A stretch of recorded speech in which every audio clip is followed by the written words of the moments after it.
आप देख रहे हैं KBJ न्यूज, हर खबर सच के साथ।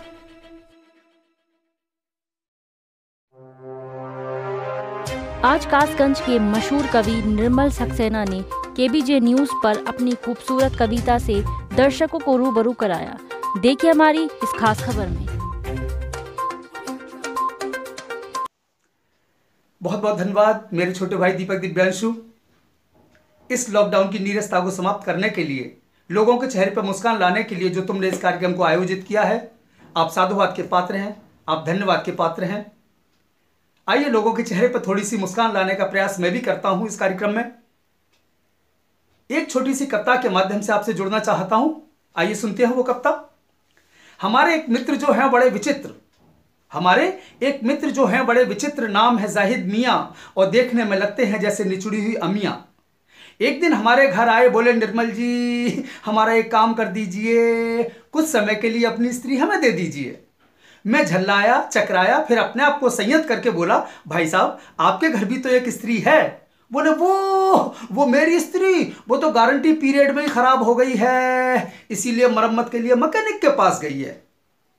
मेरे भी दिमाग में एक फार्मूला आया। मैंने मित्र को बड़े प्यार से समझाया, भाई साहब आजकल हमारी स्त्री भी कुछ खराब चल रही है और झूठ मानो तो हाथ रख के देख लो, करंट मार रही है। मित्र बोले निर्मल जी हमें मत चलाइए, उस पुरानी स्त्री की कहानी हमें मत सुनाइए। कल हम आपको बाजार में देख रहे थे जब आप नई स्त्री हाथ में पकड़कर अपने घर ला रहे थे।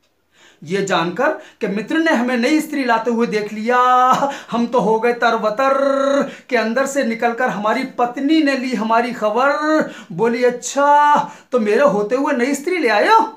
अरे ये तो बताओ कौन से मोहल्ले में ठहरा आए हो? वक्त की देखते हुए नजाकत मित्र ने जताई थोड़ी सी शराफत। बोले भाभी जी आप तो बिना बात का शक कर रही हैं, यहां तो बात कपड़ा प्रेस करने वाली स्त्री की चल रही है। हमारी पत्नी बोली अच्छा तो इनका स्टेटस आजकल इतना गिर रहा है कि इनका चक्कर एक कपड़ा प्रेस करने वाली स्त्री से चल रहा है। हमारे मित्र खामोश हो गए, पत्नी की दलील के आगे लपसी से चाट गए कि हमने अपने कॉलर को उचकाया, अपने 18 इंच के सीनों को फुलाया। अब मित्रों यहां से कविता बदल जाती है। मैंने अपने कॉलर को उचकाया, अपने 18 इंच के सीनों को फुलाया, पत्नी का हाथ पकड़कर उसको समझाया कि जहां दो वक्त की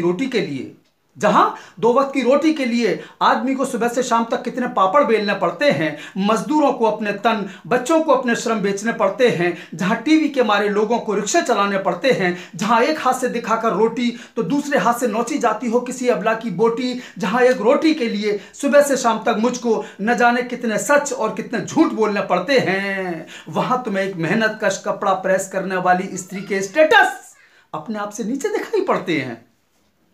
मित्र को हमारी जज्बाती बातें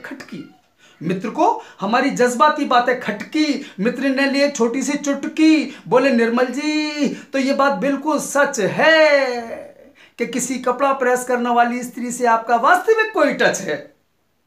हम मित्र को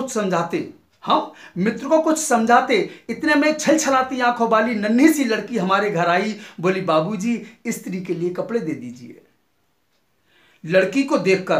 लड़की को देखकर हमारी पत्नी का चेहरा तमतमाया। लड़की के दोनों कंधों को पकड़कर जोर से हिलाया और बोली अच्छा तो तू है जो मेरे घर को बर्बाद कर रही है। अरे ये तो बता दे इनकी और उस स्त्री के बीच में कितना कमीशन खा रही है।